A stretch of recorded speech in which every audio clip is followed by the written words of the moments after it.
All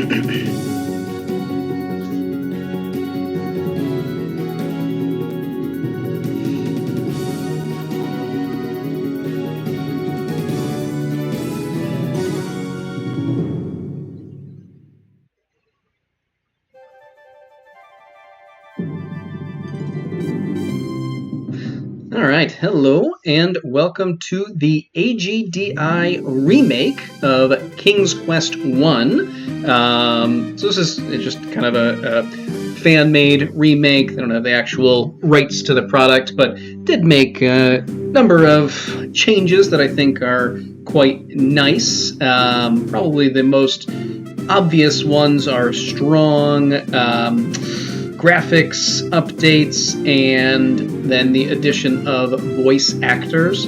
There's maybe one or two things in game that are different. Otherwise, the story and the puzzles and everything are exactly the same, including having certain puzzles with multiple solutions, some of which give you more or less points. And then the kind of other big thing that they added in was a setting that you can use to turn off ending up in no-win situations, which also, unless I'm mistaken, helps protect you against falling off the beanstalk and walking off a lot of the cliffs that are more open. I might be wrong about that, but I'm pretty sure that was something that's in there when you play that version of the game.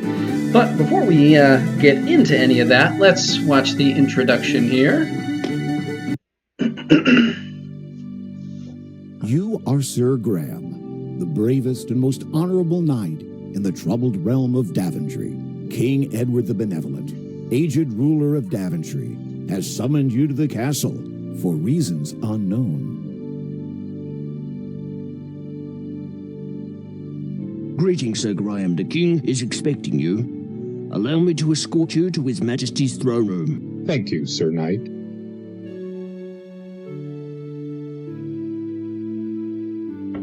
Raise the portcullis.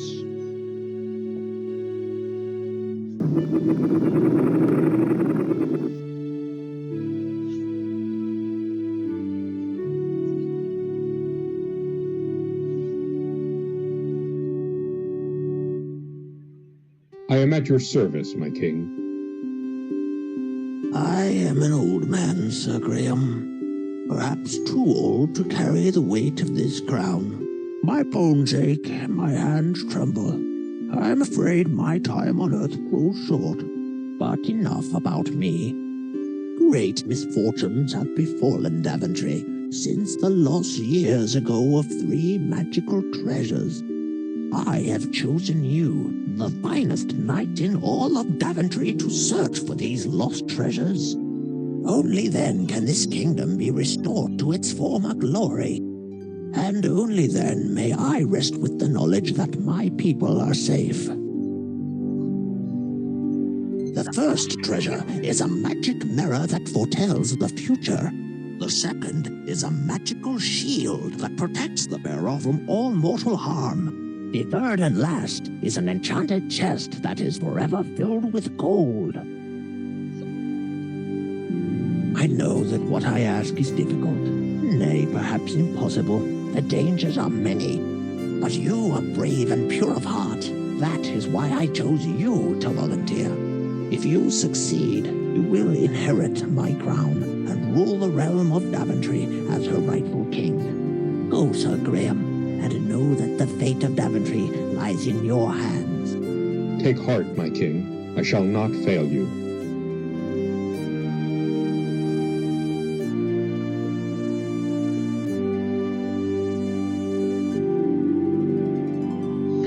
Yeah, I think the voice acting is a lot nicer than having to listen to me ramble through everything. So I think with no further ado, we will dive in here. I actually am going to do the possibilities without getting stuck, if for no other reason than to have some of that protection from accidentally falling off the edge, which I just really like. Otherwise, it really doesn't change much of anything. It'll just warn you about, hey, are you really sure you want to do that? You're about to, lose that thing forever. So let's get started. You have disabled dead ends. The game will be fully playable from beginning to end, and you will never get into a situation where you are forced to restart from the beginning.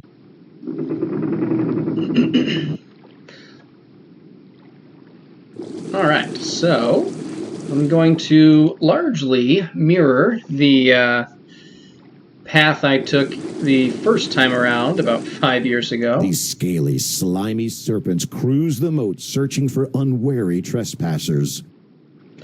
I'm sure there'll be some differences, but for the most part it'll be the same. Let's jump the speed up. That should be good. That's a little better. All right, so, of course, we have our first issue here. We have to remember to come to the north side of this rock. If I think we're standing down here, the game will tell us, hey. To avoid injury, perhaps you should try pushing the rock from the northern side. I actually don't know if it tells you that in the version where you can get stuck, but good to know here. With a small shove, you manage to push the rock a few feet, revealing a shallow hole underneath. And then in the hole... You reach into the hole and find an intricately carved dagger. You carefully lift it out, being careful not to cut yourself. Perfect. Now I think let's head north. Not sure if I'm going to do it, but if I can figure out how to do the editing, I'll try to sort of put a ever-expanding map on the screen as I go forward. We'll see how that goes. If it's happening, you'll know right about now.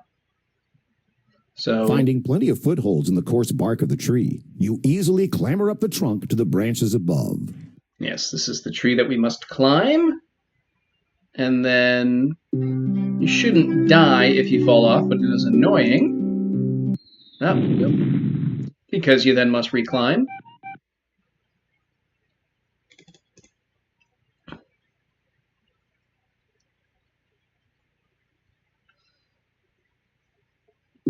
Hopefully we do a little better this time around. You may notice a nice little feature they added. All of the icons have a particular point on them that is, a little colored differently.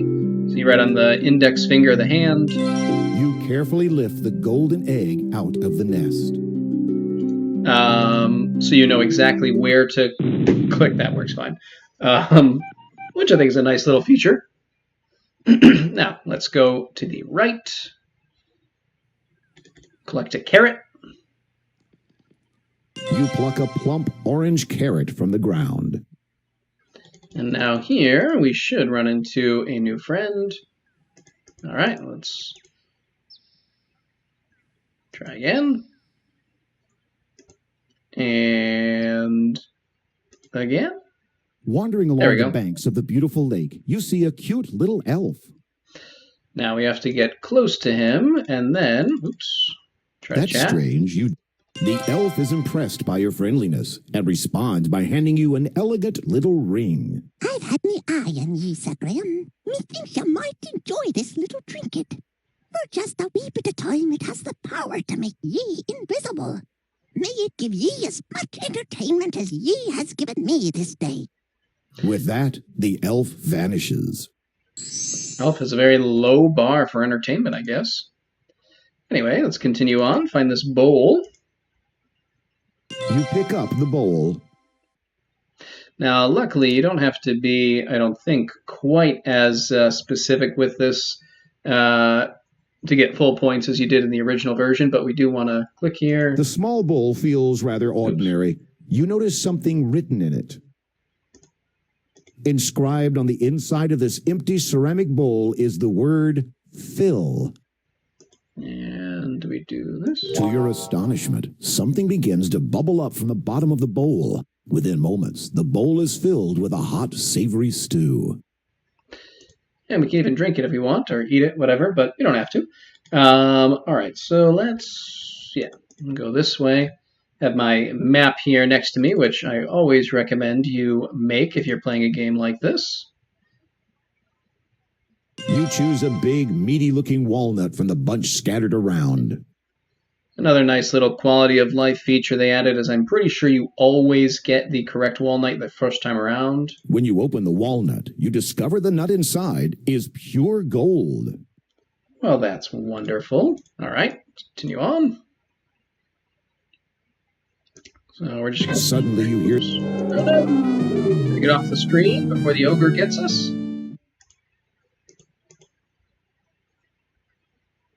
All right, so yes. I believe I did this in a different order last time around, but we'll do it first here. Got a knock. There is no answer from inside the house. Excellent. That means we can go right in. Although I don't want to forget, so we can also take a little bite. Yum! The house tastes even better than it looks.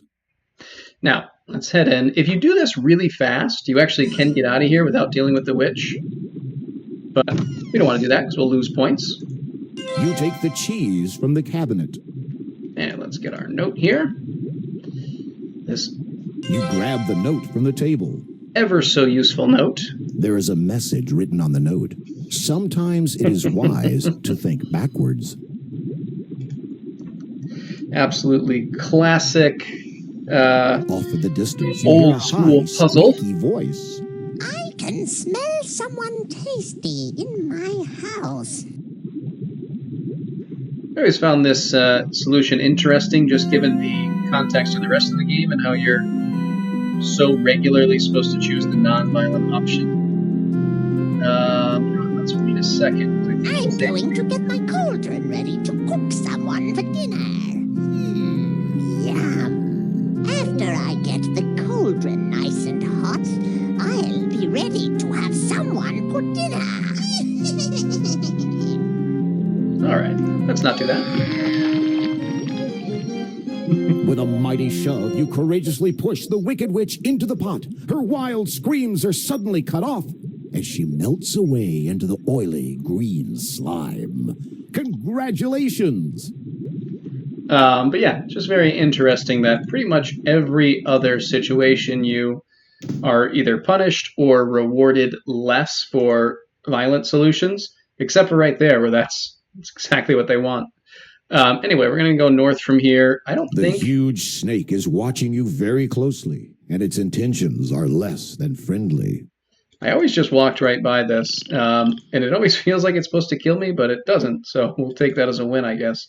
We don't need to knock. We can just walk right into this house.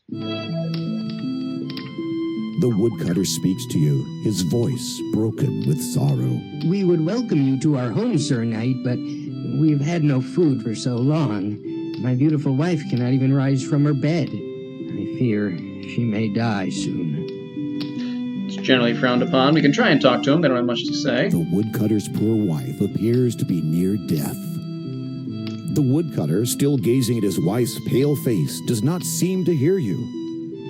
Now, yeah, in the original version, you really have to offer this in a specific way so they not only are fed, but know that they can continue to be fed with the magic bowl. But here, it's a lot simpler. The woodcutter is overwhelmed with joy. Thank you. Thank you, Sir Knight. We shall never forget your kindness and generosity. They also did away with the massive holes in the floors, which is also appreciated. Please, take my fiddle as a small token of our thanks. And he doesn't have much else to say, but The woodcutter's wife is too polite to speak with her mouth full. we'll say a little bit. Please, Sir Knight, take my fiddle as a small token of thanks. And we shall do just that. Alright, carrying on. Let's keep going north here, and yeah, we're going to make one quick pit stop over to the right, because this is where the pebbles are in this version of the game. Previously, they were kind of on the other side of the map, You grab some pebbles. near the moat. What was I going to say? Near the moat and the mushroom, but now they're over here. I don't know exactly why they moved them, but they did. The old bucket disappears into the darkness. Now let's climb down here.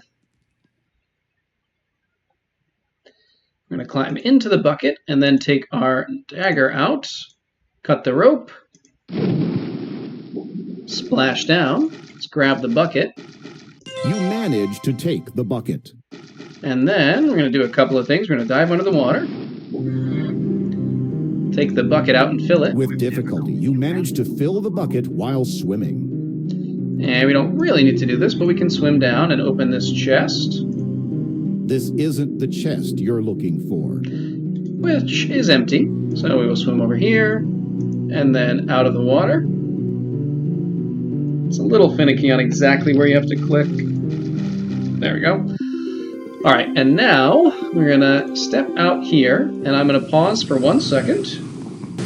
Alright, and now we're going to show the less good violent ending here, which is to wake the dragon, take the dagger, and with a mighty throw,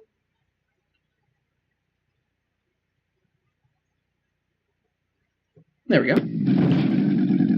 Get a remarkably messy but immediate kill. The dagger spins through the air and pierces the soft, unprotected skin under the dragon's throat. The beast convulses for a moment, then crashes, lifeless, to the hard cavern floor. And then you can take the mirror and you can walk back out, which you can also go out that way if you didn't use this violent option. But let's make a different decision. You can see here we ended up with 69 puzzle points after that. So hang on. All right, round 2. Let's step forward. And this time, instead of killing the dragon, we'll just put out its fire, which really doesn't seem like it makes it that much less dangerous, but... Good shot. The water hits the dragon square in the face, dousing his fire. And you can see we got 2 more puzzle points for doing it that way than the alternate version.